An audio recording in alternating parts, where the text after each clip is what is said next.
This is the AEW Dynamite June 26, 2024 full show results video which takes place at Buffalo, New York's KeyBank Center. Maxwell Jacob Friedman makes his entrance and gets on the mic and he greets Buffalo, but before he can say anything else, Daniel Garcia interrupts him. Max tells Garcia to tread lightly, and Daniel begins and he thanks MJF for saving him last week, but he got involved in his business and since we're in Buffalo, everything is his business. He doesn't know why Friedman is here, probably to say bad stuff about Buffalo, and maybe now he'll say bad stuff about him and his family here in the front row. But Daniel came out to do something nobody else has the guts to do to Max. He's gonna say nice things about him. Garcia says 9 months ago he wasn't doing much, just sitting in the back and watching MJF every week, the youngest champion main eventing arenas and making history, and they had a conversation in the back that lit a fire under him. Friedman said he saw him as more than a lackey or a background character, but in the same light he sees himself, as a pillar of AEW, and Tony Khan said if he got enough wins he could challenge him for the title, but when he finally did, it was one of the most embarrassing moments of his life. But it wasn't all bad, and that loss motivated him more than you could imagine. For that, Daniel wants to thank MJF but warns him that after that if he talks shit he's gonna look real two-faced and the entire city of Buffalo's gonna come after him. MJF says Daniel has grown exponentially, faster, kegier, smarter, up the ladder rung by busting his ass, so it got him thinking, maybe it's time he gets one more shot at the king. Garcia vs. Friedman at Wembley. Before Dan can properly answer, Will Ospreay comes and says he didn't mean to interrupt but he's joining the Daniel Garcia appreciation party and he loves the way Garcia's been doing it, racking up win after win after win bruv, he's been going quicker than Will lasts in the bedroom, for which he immediately apologizes to his wife. Because of the hard work and because he appreciates Dan, next week, he's got it, an AEW International Championship match.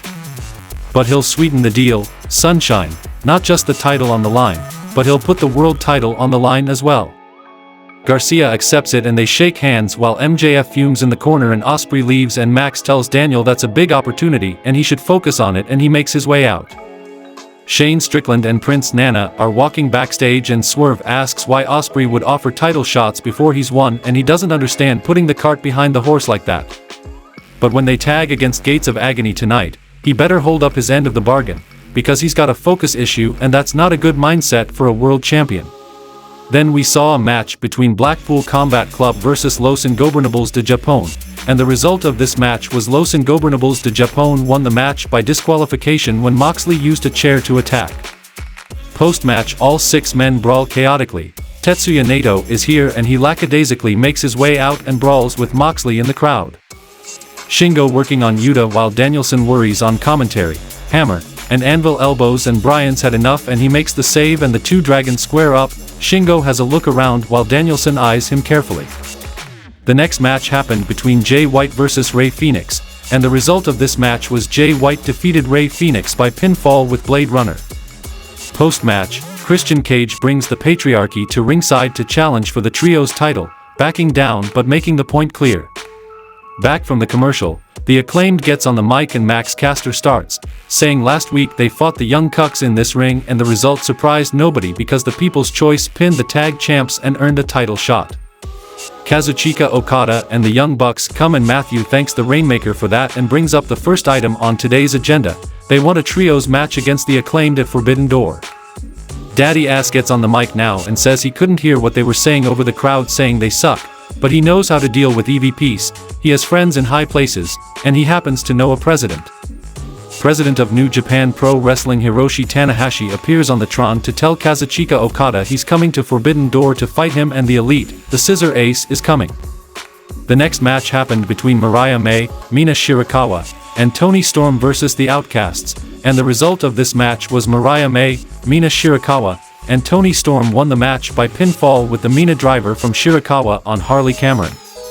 Post-match, May tries to get her girlfriends to play nice and toast and they oblige each other for her and Mariah hugs Mina and dances with Toni, and Shirakawa gets the bottle and Storm inadvertently ducks and Mina glasses poor Mariah May, shattering the bottle across her skull. Mercedes cuts a promo backstage about how she flew all the way to Mexico to watch Vacker defend her title, but where is she tonight? Stephanie has a match at Collision and she'll be at ringside for that. The Learning Tree makes their entrance and Jericho gets on the mic and says he's got a video with a hard lesson for Samoa Joe, Hook, and Katsuyori Shibata, courtesy of their partner for Forbidden Door, and Minoru Suzuki appears on the Tron and says he doesn't want to tag with Chris, he wants a singles match, and accuses him of chickening out and says he hates his soft way of thinking now. He doesn't want anything to do with the Learning Tree, he wants an FTW Championship match at Forbidden Door, and Brian Keith gets on the mic and says Jericho ain't no lame-ass chicken. Samoa Joe, Hook, and Katsuyori Shibata come, and Samoa Joe says Shibata has summed everyone's feelings about Jericho better than anyone. Oh brother, this guy sucks. Y2J slaps Joe across the face and a brawl breaks out and the babyfaces send the Learning Tree packing. The next match happened between Kyle O'Reilly vs. Zack Sabre, Jr., and the result of this match was Zack Sabre, Jr. won the match by submission with a Fujiwara armbar. Orange Cassidy hits the ring and Zack squares up with him, 2 TMDK guys with him, outnumbering Cassidy. Tomohiro Ishii is here and he is with Cassidy, and Gabe Kidd pops up on the apron to jaw at Orange as well. The Undisputed Kingdom is here, there's a lot going on. In the main event of the show, we saw a match between Gates of Agony vs. Swerve Strickland and Will Ospreay, and the result of this match was Shane Strickland and Will Ospreay won the match by pinfall with Hidden Blade from Ospreay on Toa Liona.